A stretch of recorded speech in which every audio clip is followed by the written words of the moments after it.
There's an interesting thing that if a person's using propaganda,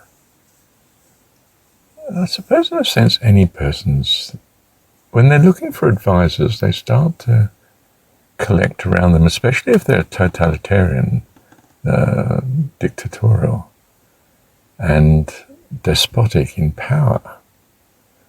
They collect around them advisors that try to anticipate what the boss wants to hear all the time. Now, this is largely in the light of their experience of him. Now, if he's particularly volatile and unstable, then of course it's very hard to predict. So they really end up not advising anything. If, on the other hand, he's reasonably consistent through time, then they've got an idea of what he's willing to hear and what he wants to hear. And for favoritism, of course, you feed him that, in as far as you feel you can risk advising anything at all.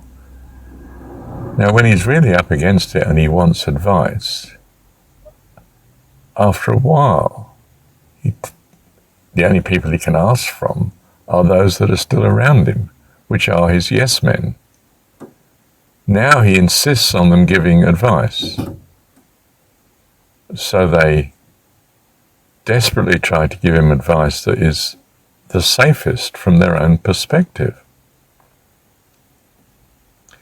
Do you see, he starved himself of helpful direction, so that when he's at his weakest, he tends to turn to those around him who either have been selected because they have a certain view, although they wouldn't last long if they don't make sure that that view stays in line with whatever he wants to hear. And now he really does want to hear some helpful suggestions, but of course they can't really risk it because they know this man and he's dangerous. And what they do give him tends to be, well, what has been safe in the recent past. On the other hand, the recent past is causing him great trouble. How can I give him advice that he will find acceptable and not endanger, therefore, my position? The acceptability of the advice is majoring, but acceptability from the perspective of what the consequences will be on their own position. So his very despotism, his tyrannical nature, if you like, turns on him and becomes his worst enemy. He can no longer receive help when he needs it.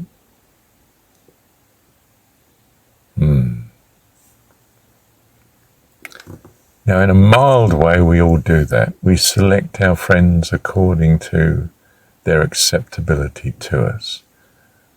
We don't like criticism, and certainly those that are continuously critical, we tend to keep from us.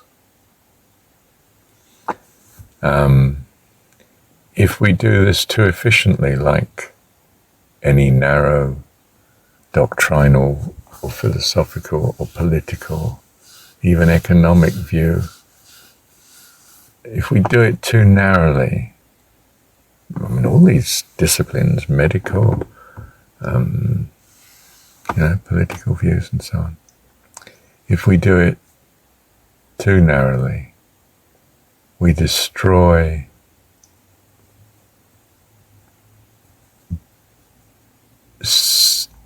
being given information on the world that would help us to be more realistic and survive the crises that inevitably come from being wrong.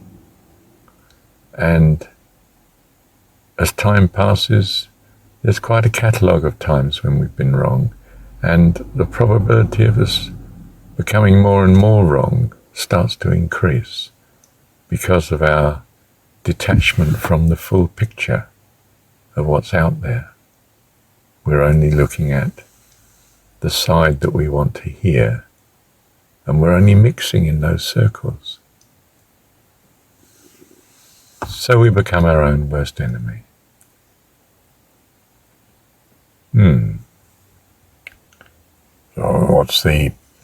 Is there a panacea to cope with this? Well, one is that you treat advisors as advisors. You don't execute them because they always give you bad advice.